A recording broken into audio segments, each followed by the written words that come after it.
I want to give you a very quick introduction about myself, and I think it's very appropriate and fortunate for me to share tips to reduce your anxiety, because I myself used to suffer years and years of chronic anxiety and depression back in about 9-10 years ago, when I was very busy working on school, finishing school, working. I was under a lot of pressure, a lot of deadlines. There was 1 year I worked 80 hours a week for the whole year, so double amount of work for the whole year. I was developing symptoms of chronic anxiety, chronic depression. I was using shopping, retail therapy, so I became a shopaholic, everything you name it. And I had a chronic pain, neck and shoulder pain. It was hurting so bad. Every week I had to be on acupuncture, herbalist, chiropractor, physical therapy, you name it, every week. Then it got worse and worse and worse. Eventually I collapsed, so I had to be on medications, I had to see doctors, I had to go to counseling, and I got better for a little bit. Then as my work got more stressful, I collapsed again.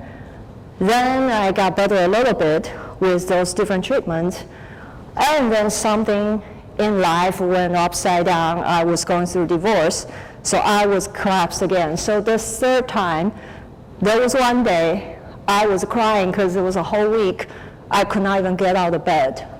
I couldn't eat, I just could not move. I had no energy, I was so depressed. I was just going to the toilet, I walk by the mirror, I look at myself like, who is this in the mirror?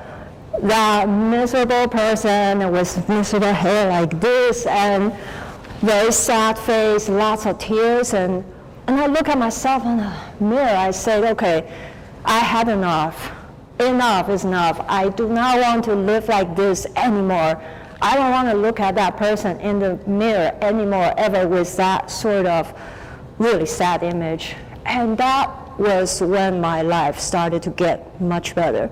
So the very first thing I learned on that day is to get out of feeling anxiety or depression or any negative feelings. Number one, most important thing is you have to be willing to stop doing what is not working. So that's that sign over there.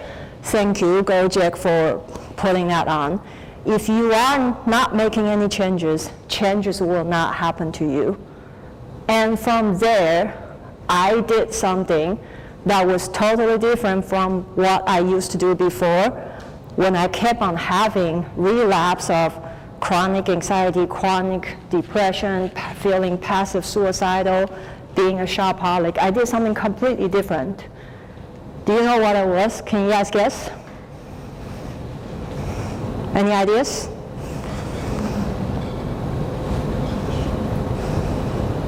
I went to look at what was inside myself. Instead of just taking medications, that was just making me feel a little better for the service on the symptoms. I look at what caused my anxiety and depression, and what was causing me from inside. Because for what you were feeling, all those anxiety, depression, overthinking, over-worrying, unless you're willing to work from what's within you, that root cause, everything else you work on is just on the surface, on